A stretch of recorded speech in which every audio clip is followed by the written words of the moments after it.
Como vencer a guerra dentro de você. Você quer firmeza onde a vida balança? Então aqui vai um mapa direto para fortalecer o que ninguém vê e transformar o que todo mundo percebe. Escrituras e cotidiano de modo prático, com imagens vivas e passos alcançáveis, para que sua caminhada ganhe direção e consistência. Palavra que forma o interior. A história bíblica não é um conjunto solto de frases morais, é uma narrativa que dá sentido ao mundo e ao coração humano, criação, queda, redenção, esperança.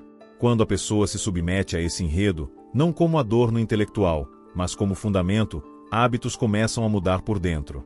O ensino de Salmo 1 descreve alguém que se alimenta da instrução de Deus e frutifica no tempo certo.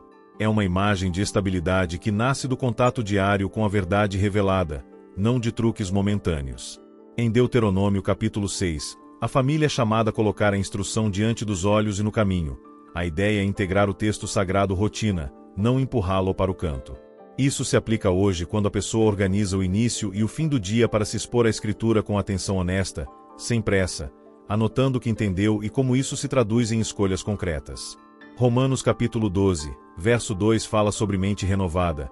Isso não acontece por osmose digital. Acontece quando o conteúdo eterno corrige narrativas internas que a cultura instalou sem pedir licença. A Bíblia não infantiliza a vida. Ela encara perdas, tentações e ambiguidades, e aponta um caminho de sabedoria testado em gerações. Provérbios funciona como artesanato de caráter. Cada sentença lápida uma aresta e no conjunto surge uma peça sólida. Quem quer maturidade biblicamente enraizada precisa de um plano simples e perseverante, separar um período curto e fixo todos os dias, escolher um livro por vez, ler devagar, perguntar o que o texto diz quem Deus é, e o que muda em mim hoje, registrar uma decisão prática pequena e verificável para as próximas 24 horas. Essa cadência humilde dá profundidade às convicções e ajuda nas tensões modernas. Ansiedade, publicidade agressiva e mediatismo. Mateus capítulo 7 descreve duas casas na mesma tempestade. A diferença está no alicerce. Quem escuta e pratica constrói sobre rocha. Prática aqui significa transformar luz recebida em gesto real, falar com mais verdade em casa, lidar com dinheiro sem atalho escuso, cortar o enviesamento nas conversas online. A Escritura é lâmpada para o caminho, como diz o Salmo 119, e lâmpada foi feita para acender todos os dias. Quando a pessoa se compromete com esse ritmo, a identidade não vai sendo ditada por humores ou por manchetes, e sim pela voz que atravessa os séculos com a mesma consistência. Isso não afasta a batalha, mas dá estrutura para atravessá-la sem quebrar por dentro, e a partir desse ponto cuidado com a alma começa a transbordar para todas as outras áreas. Luta interna e escolhas que preservam o coração. A Bíblia trata a dignidade humana com seriedade e por isso trata o pecado com seriedade. Não há vida íntegra sem enfrentamento honesto dos próprios desvios. Tiago capítulo 1 descreve a mecânica do desejo que seduz e arrasta, por isso o esforço não é só resistir no pico da tentação e sim desarmar rotas anteriores. Provérbios capítulo 4 verso 23 orienta a guardar o coração porque dele procedem as saídas da vida, guardar a linguagem de vigilância, postura ativa. Isso envolve identificar gatilhos, revisar horários e ambientes, decidir de antemão rotas de fuga, chamar alguém de confiança para prestar contas de maneira regular, pedir ajuda quando o pensamento escurecer, não depois que a queda acontecer. Efésios capítulo 4 fala sobre abandonar a velha natureza e vestir a nova, imagem de roupa, troca diária, decisão insistente. Na esfera sexual isso significa respeito profundo pelo corpo e pela aliança, limites digitais definidos, filtros tecnológicos quando necessário, horários limpos para o sono, afastamento de conteúdos que prometem alívio rápido e cobram culpa longa. Nas finanças isso significa dizer não ao impulso, planejar com sobriedade, pagar o que deve, ser generoso sem autopromoção. Nas palavras isso significa recusar a ironia que humilha, parar antes de compartilhar boato, escolher edificar mesmo quando discordar. O arrependimento bíblico não é culpa estéril, é retorno a Deus com mudança real de direção. O Salmo 51 mostra um coração que reconhece a raiz do problema e pede restauração profunda. A pessoa que pratica esse retorno frequente aprende a separar erro de identidade, confessar sem teatro, recomeçar com humildade. Esse processo é lento e seguro. Como atleta que recupera a mobilidade depois de um ferimento, pequenas repetições corretas criam força de novo.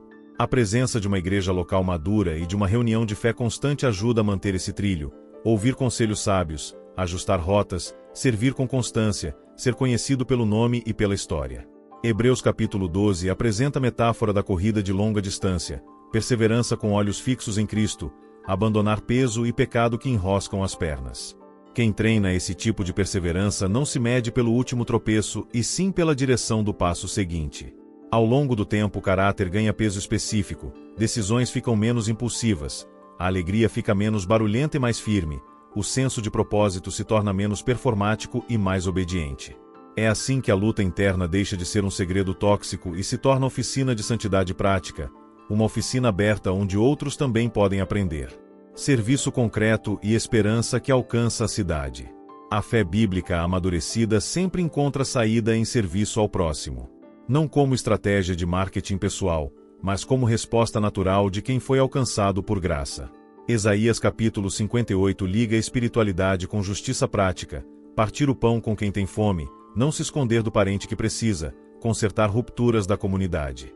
O Novo Testamento insiste que dons foram dados para edificação mútua. Cada pessoa tem algo a oferecer, tempo, habilidades, recursos, e oferecer com alegria, cura a alma do egoísmo.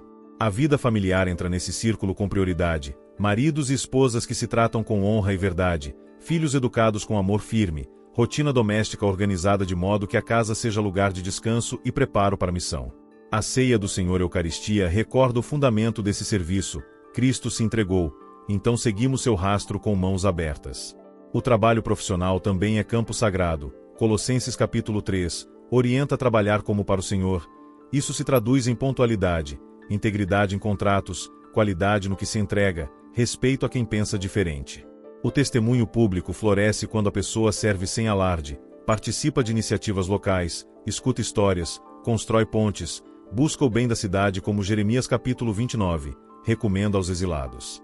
Em tempos de polarização a comunidade cristã é chamada a ser laboratório de reconciliação, firme na verdade e gentil no trato, sem relativizar convicções e sem desumanizar pessoas. A esperança cristã não é fuga do mundo, é força para permanecer e transformar, porque a ressurreição de Cristo inaugura nova criação que já avança no meio do velho mundo. Apocalipse capítulos 21 e 22 descrevem a cidade renovada onde Deus habita com seu povo, visão que anima o presente com responsabilidade e alegria discreta. Até lá seguimos celebrando a graça nas reuniões de fé, partilhando a mesa, ouvindo a palavra, servindo nas pequenas coisas, aprendendo a perdoar de novo, cuidando dos fracos, administrando bem o que recebemos. Pouco a pouco, a luz vence em lugares comuns, um quintal, um escritório, uma sala de aula, um ônibus cheio, e esses espaços cotidianos se tornam altares invisíveis onde humildade e coragem andam juntas. Quando essa esperança governa o olhar, a pessoa deixa de viver como consumidora de experiências religiosas e passa a viver como discípula que ama, aprende e serve, até que o Rei venha.